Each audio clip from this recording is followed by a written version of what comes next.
Untuk mengetahui perkembangan kasus ini kita sudah terhubung dengan Kapolres Mandailing Natal, ada AKBP Ari Sofandi Palo. Selamat malam Pak Ari. Pak Ari, terima kasih telah bergabung sama kami di Berita Satu Malam. Pak, bisa dikonfirmasi apakah kemudian dari rangkaian peristiwa ini pelaku ini sudah merencanakan pembunuhan atau ini adalah aksi yang spontan? Ya, terima kasih Mas Teja, selamat malam. Kalau terkait peristiwa ini, kalau dari hasil penyelidikan sementara, peristiwa ini terjadi dikarenakan terjadi pertengkaran, kemudian desakan dari korban untuk segera mengajak menikah, namun ditolak. Untuk terkait apakah direncanakan lebih dalam, itu sedang dalam penyelidikan. Sementara itu, Mas. Baik, ini kan kita tahu bahwa pelaku sendiri sebenarnya baru 3 bulan menikah. Artinya bagaimana kemudian pelaku dengan korbannya ini bertemu, Pak? Kronologi di awal, perkenalan korban dengan pelaku diawali dari perkenalan melalui media sosial, Facebook. Kemudian pelaku dan korban bertatap muka, kemudian melakukan komunikasi hingga berpacaran kurang lebih sampai dengan kejadian kemarin kurang lebih selama setahun, gitu Mas. Baik, artinya bahwa apakah korban juga mengetahui sebenarnya bahwa pelaku ini sudah punya calon istri dan juga menikah? Untuk informasi hasil penyidikan kita, korban mengetahui bahwa pelaku telah menikah kurang lebih selama 3 bulan. Namun korban menuntut untuk dinikahi karena selama berpacaran selama setahun, korban dan pelaku telah melakukan hubungan badan selama sebanyak 2 kali, sehingga korban merasa wajib untuk dinikahi, sehingga korban memaksa pelaku untuk menikahi korban, begitu. Apa kemudian yang menyebabkan pelaku ini sampai harus membunuh korban, Pak?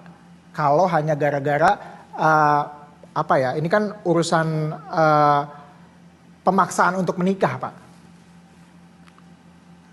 Ya, kalau dari kronologi dan motif, ya, untuk korban dikarenakan korban ini masih perawan, jadi pada saat berpacaran selama setahun, korban dan pelaku mempunyai hubungan dekat dan melakukan hubungan badan selama 2 kali. Namun selama 3 bulan ini pelaku diketahui oleh korban telah melangsungkan pernikahan, dan korban meminta beberapa kali kepada pelaku untuk menikahi. Namun pelaku menolak. Pelaku hanya mau menikah siri atau tidak secara resmi, namun dipaksa oleh korban untuk melakukan pernikahan secara resmi atau berlegal. Itu yang memaksa pelaku. Hasil sementara penyelidikan, motif dari pelaku untuk melakukan pembunuhan tersebut. Apakah istri sahnya sendiri mengetahui, Pak, bahwa ada orang lain dalam hubungan ini? Untuk sementara dari pemeriksaan kita belum. Secara pemeriksaan kita periksa dari pelaku menyembunyikan bahwa pelaku berhubungan dengan korban, gitu. Baik, Pak, ini kan kita tahu bahwa ada kemudian video yang memperlihatkan bahwa korban ini dibuang begitu ke sungai. Mungkin bisa disampaikan juga, Pak, kronologi bagaimana kemudian pelaku ini membunuh korban, kemudian sampai dibuang, sampai kemudian ditemukan dan ditangkap oleh pihak polisian. Ya, saya awali dari kronologi penemuan mayat yang kami terima, yaitu pada hari Kamis tanggal 25 April sekira pukul 12.00 WIB, kami dapatkan informasi dari masyarakat bahwa ditemukan mayat perempuan mengambang di Sungai Air Pohon Sabah, Lolap, Desa Salambue, Kecamatan Banyuwangi Timur.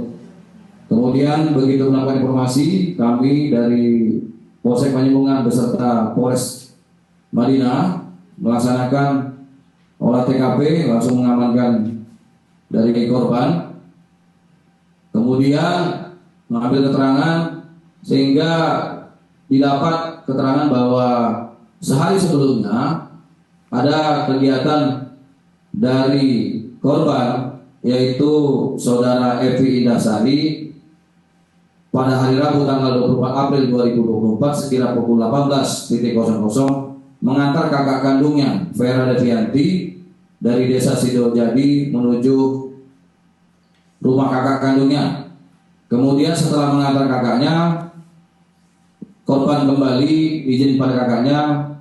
Pada pukul 19.30 kakaknya menghubungi korban, tidak bisa dihubungi. Baik. Sehingga begitu komunikasi terputus pada pukul 19.30, keluarga korban mencari keberadaan korban. Setelah tidak ditemukan, kemudian kami menelusuri dari barang bukti yang hilang, yaitu kendaraan. Pada saat olah TKP, kita menemukan informasi bahwa kendaraan tersebut tepat terlihat dikendarai oleh pelaku, yang mana pelaku dan korban ternyata memiliki hubungan, yaitu pelaku atas inisial SB alias C. Malam harinya terlihat cekcok dengan korban. Baik. Kemudian setelah ditelusuri dari tersangka SB, alamat yang dituju, kami langsung menuju Desa Huta Bangun. Kemudian bekerja sama dengan masyarakat untuk mencari tersangka.